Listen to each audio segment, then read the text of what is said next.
তুমি জানো তোমার সবচেয়ে বড় ভুলটা কি? তুমি মানুষকে খুব সহজে বিশ্বাস করো। শুনতে খারাপ লাগতে পারে, কিন্তু এটাই বাস্তব। আমরা ছোটবেলা থেকে শিখি সবাইকে ভালোবাসো, সবাইকে বিশ্বাস করো। কিন্তু জীবনে একটা জিনিস শেখায়, সবাই তোমার মতো না। তুমি ভাবো আমি যেমন সৎ, অন্যরাও তেমন, কিন্তু বাস্তবতা হলো সবাই তোমার ভালো চায় না। কেউ সামনে হাসে, পেছনে তুলনা করে। তুমি যখন তোমার স্বপ্ন বলো, তোমার ফিউচার প্ল্যান বলো, তোমার ভয় সব খুলে বলো, একজন সত্যি খুব খুশি হয়, তোমাকে সাহায্য করতে চায়। আরেকজন চুপচাপ হিসাব করে, সে ভাবে ও যদি পারে আমি কেন পারবো না। তারপর শুরু হয় অদৃশ্য প্রতিযোগিতা। একটা কথা বলি, খেয়াল করেছো?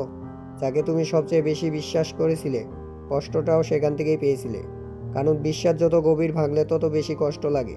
অচেনা কেউ কষ্ট দিলে ব্যথা কম হয়, কিন্তু কাছের কেউ দিলে ভেতরটা নীরব হয়ে যায়। তাহলে কি কাউকে বিশ্বাস করবো না?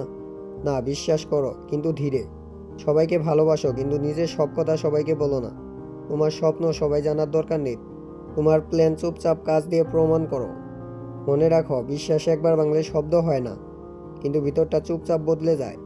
তাই নিজেকে বাঁচাও, নিজেকে শক্ত করো। কারণ এই পৃথিবীতে সবাই তোমার পাশে থাকবে না, কিন্তু তুমি যদি নিজের পাশে থাকো তাহলেই যথেষ্ট।